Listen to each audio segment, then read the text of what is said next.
Once there lived a poor farming couple and their 6 children. The first child helped in the fields and paddies. The second child helped keep the house. The third child helped make and mend the clothes. The fourth child cared for the animals. The fifth child helped cook the meals. But the sixth child, the youngest, would only draw cats. The boy's parents pleaded with him to be like the other children and stop being quite so odd. And the boy tried to change to a normal boy that his parents would love, a boy who didn't draw cats, but instead did something useful. He tried to paint the barn, but he drew cats with the brush. He tried to work the fields, but he drew cats in the soil. He tried to care for the chickens, but he drew cats with the feed. When the boy's parents became frustrated that they couldn't change him, they sent him away. Because he was studious, clever, and quiet, they sent him to a temple, hoping he could become a priest. The boy's priest pleaded with him to study his scripture and learn his lessons and stop being quite so odd. The boy tried to change into a normal boy the priest would be proud of, a boy who didn't draw cats. But not drawing made him sad, and not at all like himself. Inside of him, it felt almost like the cats were becoming more and more restless. One night, the boy couldn't hold it in any longer. He took up his brush, and his cat drawings exploded out of the end. Soon, there was a different cat on every screen throughout the temple. There were little cats on the paper lanterns, casting shadows of big cats on the walls. There were messy cats drawn and spilled ink on the floors.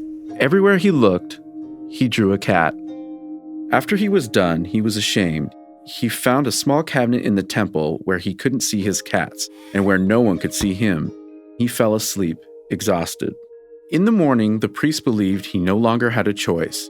He had come to love the boy, but not enough to love his cats, so he told the boy that he had to leave. The boy who drew cats walked out into the world alone. The boy walked all day. As the sun was setting, he came upon another temple, on a hill far above a small village. Thinking he could try again to be a good acolyte, he knocked on the door. When no one answered, he slid the door open and walked inside. There was no way for the boy to know that the reason that the temple was abandoned was because it had been possessed by a rat goblin. It had frightened the priests away, and when the bravest men in the village below tried to kill the goblin and reclaim the temple, they were never heard from again. Although the boy didn't know about the rat goblin, he did sense that he was in great danger. He did the only thing he knew how to do well, as he had bravely done his whole life. He took up the brush once more, and again the cats flowed out.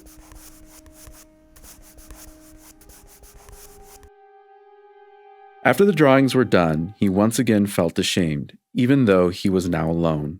Seeing another small cabinet, he crawled inside once again. The boy awoke to a great battle.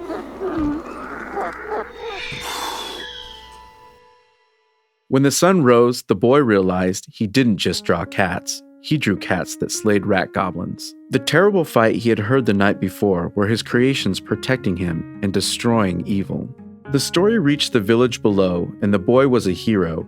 They loved him for killing the rat goblin, but he knew the truth. He was alive because he drew cats.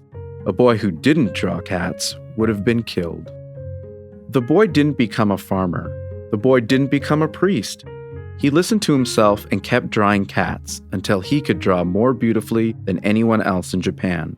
He grew into a man, and the people came from across the land to buy his drawings.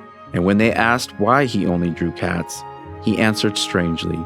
He drew cats because he was a man who drew cats.